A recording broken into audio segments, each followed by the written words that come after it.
According to Kate and Ida, the former secretary of the CPP-NPA's Sub-Regional Committee 5, revealing concerning associations of Representative Raul Manuel with the NPA units in Southern Mindanao, alleging that he visited Madam Chair, point of order. Sitio Bolo, Barangay Daguhoy, Talingot, Davao Norte in 2017. And his alleged connections with the CPP-NPA coupled with the recruitment activities involving Kabataan Party List. Rendell, who was missing for 11 months and Madam Chair, point of order, Madam Chair. So, and came home in a coffin. yung sinasabi po ng ating Vice President ay allege. So, ang ibig sabihin niyan, marites or galing yan sa chismis. Okay, so, hindi natin galing po ito sa Madam Chair, ang Office of the Vice President. Let Chair rule. So, yes, we will take note of the request of our Madam Vice President. Let's stick to our topic. Madam Chair. Madam Chair, kaya naman natin to ginagawa dahil bilang mga public officials, responsibilidad po natin ito sa taong bayan na nanonood po sa atin kung paano natin ginagastos ang pera ng taong bayan, Madam Chair. So, as to my question, since the Vice President also served as DepEd Secretary, in fact, wala po siyang separate basic salary nung siya ay DepEd Secretary, kaya actually intertwined din, no? Tumatagos yung role niya as VP and as DepEd Secretary. So I have questions, Madam Chair, dun sa confidential funds for 2023 ng Department of Education, and if the resource person would want to answer, andyan naman po yung opportunity na binubukas sa kanya ng Kamara. So Madam Chair, can we confirm from the Vice President na nag-submit ng accomplishment report sa paggamit ng DepEd confidential funds for 2023 sa Senate President at sa Speaker of the House? Madam Vice President. Madam Chair, the Office of the Vice President and the Department of Education have separate mandates. The roles of the Vice President and the Secretary of Education are not intertwined. And Madam Chair, I cannot speak for the Department of Education as I am not the Secretary anymore. Again, Madam Chair, hindi pala DepEd pala ito, no? O sige, tanong mo si DepEd yan. Honorable Manuel.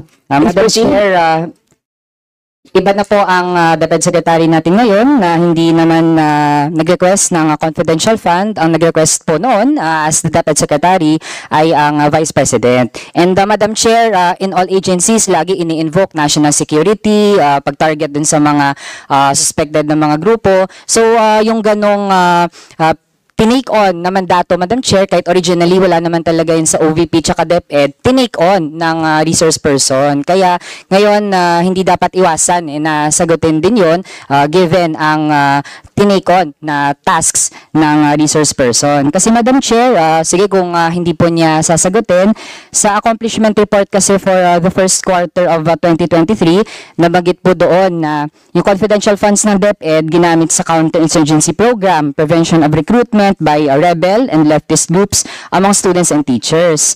Meron din, Madam Chair, anti-terrorism programs, including the gathering of necessary information to implement peace and order within DepEd. Pareho din ang actual outcome tsaka ang kinlaim na accomplishments, Madam Chair, for second quarter and third quarter of 2023. So, gusto nating present din sa committee na ito, Madam Chair, na sa mga dokumento na sinubmit din ng Commission on Audit, part po ng certification sa paggamit ng DepEd Confidential Fund ay galing sa mga military units. And Madam Chair, we have copies of those documents. Ang DepEd use of confidential funds in partnership with the 1st Infantry Division of Zamboanga del Sur, 5th Infantry Division of Isabela, 7th Infantry Division of Nueva Ecija, 9th Infantry Division of Camarines Sur. At ang mga activities nila, Madam Chair, ay mga youth leadership summits, yun po yung tawag nila doon, at mga information education campaigns. Now, can we present yung slide, Madam Chair? May pinipare po tayo as a sample sa ano yung mga pinapamahagi ng mga pamphlets sa ganitong mga di umano'y Youth Leadership Summit tsaka Information Education Campaign.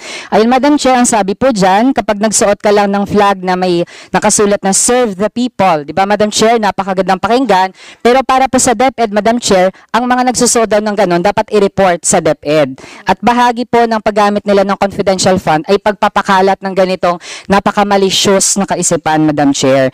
And given that we already have a Supreme Court ruling na nagsasabing nakakapahamak sa buhay ng ating mga bata, mga kabataan, ang ganitong mga tipo ng propaganda, Madam Chair, it seems na para pala sa DepEd, accomplishment ang pagpapahamak ng buhay ng mga estudyante at ng mga teacher.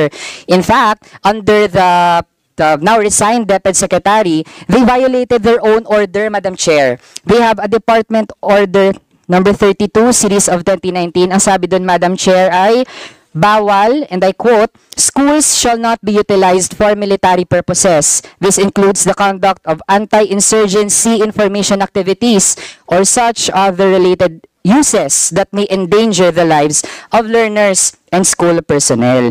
So, Madam Chair, lumala yung education crisis, Yes, pero 30 seconds. yun pa ang naging paggamit ng DepEd confidential funds, Madam Chair. Next slide, Madam Chair, so we can wrap up. Ganito yung breakdown ng paggamit ng DepEd confidential funds, Madam Chair.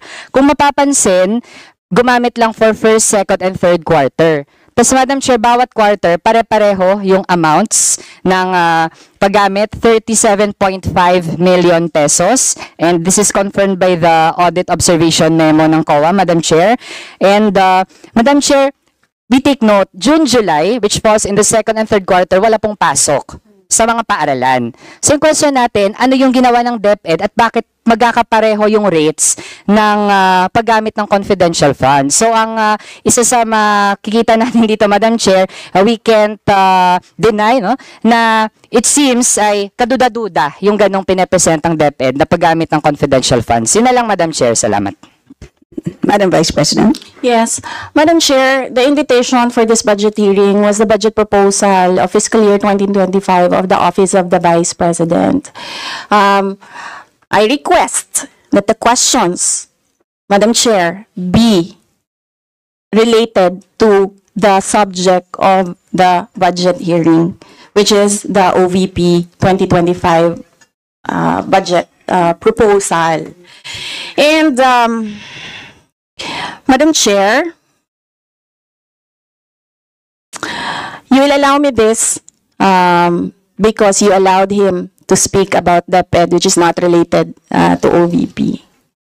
According to Kate and Ida, the former secretary of the CPP-NPA's Sub-Regional Committee 5, revealing concerning associations of Representative Raul Manuel with the NPA units in Southern Mindanao, alleging that he visited Madam Chair, point of order. City Bolo, Barangay Daguhoy, Talingot, Davao del Norte in 2017.